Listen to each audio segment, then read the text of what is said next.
परमात्मा ने एक अमृतवाणी कही थी, गुण तीनों की भक्ति में ये भूल पड़ो संसारे, कह कबीर निज नाम बिना ये कैसे उतरे पारे।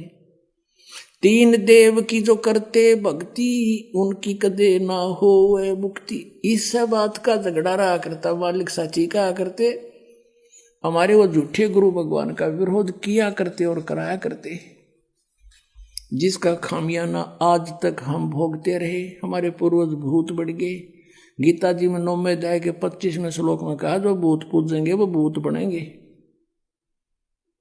भूत पूजा कौन सी? श्राद्ध निकालना, 13वीं करना, वर्षोद्धि करना, छमाही करना, फिर वहां गंगा में गति करवा के आना, पिंड भरवाना, ये सारी भूत पूजाएं थी।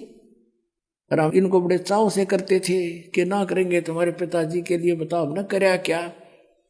पिताजी को नाम दिवा दो, बेड़ा पार, जरूरत नहीं कुछ भी करने की, पार हो जाएंगे सारे के सारे। अब देखो श्रीमद् भगवत गीता,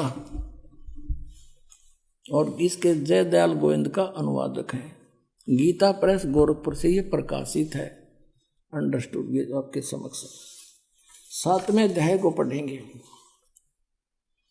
इस 7वें अध्याय में शुरू में ही इस काल भगवान ने कति साफ कह दिया। 7वां अध्याय प्रारंभ, हे प्रथम मंत्र में कहा है कि हे पार्थ, अनन्य प्रेम से मुझ में आसक्त चित्त तथा अनन्य भाव से मेरे प्राण होकर योग में लगा हुआ, भक्ति में लगा हुआ, जिस प्रकार से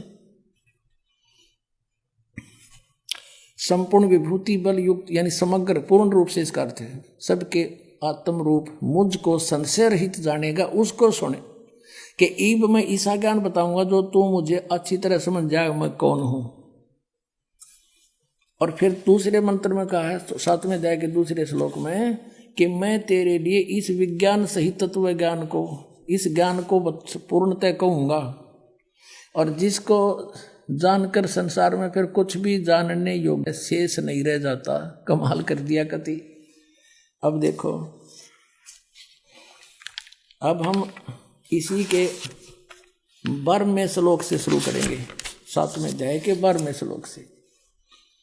अब यहां से यहां कहता है, ये गीता ज्ञानदाता और भी जो सतगुण से उत्पन्न होने वाले भाव हैं, सतगुण से सतीथि, रजगुण से उत्पत्ति, तमोगुण से संहार, तो सतगुण से होने वाले भाव हैं, और जो रजोगुण तथा तमोगुण से होने वाले भाव हैं, उन सब को तो मुझसे ही होने वाले हैं ऐसा जान, परंतु वास्तव में उनमें ये मैं और वे मुझ में नहीं है।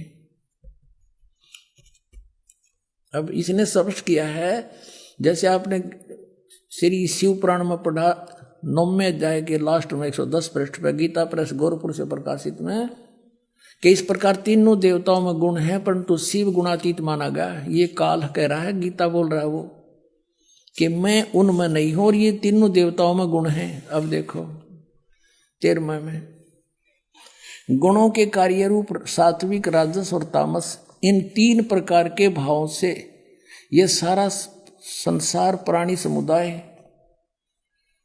मोहित हो रहा है। इन तीनों गुणों से परे, यानी ब्रह्मा विष्णु महेश से अलग जो मैं हूं, काल ब्रह्म, मुझ अविनाशी को नहीं जानता। इन तीनों देवताओं के ऊपर मुझे नहीं जानते, ये इन्हीं की पूजा करते रहते हैं। अब 14वें श्लोक में 7वें अध्याय के, इसमें क्या कहा है, क्योंकि यह अलौकिक अर्थात अति अद्भुत त्रिगुणमयी मेरी माया, रजगुण ब्रह्मा, सतगुण विष्णु, तमगुण शिव जी के द्वारा फैलाया गया जाल बड़ी दुस्तर है। ये माया बड़ी खतरनाक है, और जो पुरुष मुझको निरंतर भजते हैं, ये ब्रह्म कहता है, जो मेरी भक्ति करते हैं वो माया का उल्लंघन कर जाते हैं, वो ब्रह्मा विष्णु महेश की पूजा नहीं करते, इनसे ऊपर उठ जाते हैं। और 15वें में कंसेप्ट क्लियर कर दिया, माया के द्वारा जिनका ज्ञान हरा जा चुका है, त्रिगुणमयी माया, रजगुण ब्रह्मा, सतगुण विष्णु, तमगुण शिव जी के द्वारा, उनकी भक्ति से ऊपर जो कुछ सुनने को तैयार नहीं, कुछ करने को तैयार नहीं, उनका उन्हीं से मिलने वाले लाभ पर आश्रित हो चुके हैं, उनका ज्ञान हरा जा चुका है, असुर स्वभाव को धारण किए हुए मनुष्यों में नीच और दूषित कर्म करने वाले मूढ़ लोग, मूर्ख मुझको नहीं भजते। अपने आत्माओं ये स्पष्ट कर दिया कि अन्य देवता रजगुण ब्रह्मा, सतगुण विष्णु, तमगुण शिव जी की जो भक्ति करते हैं वो राक्षस स्वभाव को धारण किए हुए मनुष्यों में नीच दूषित कर्म करने वाले मूर्ख, गीता ज्ञानदाता कहता है वो मेरी भक्ति भी ना करते, इन्हीं तक सीमित है। और देखो आगे इसमें 16 से लेकर 19 तक फिर इसने अपने विषय में बताया कि मेरी भक्ति 4 प्रकार के करते हैं।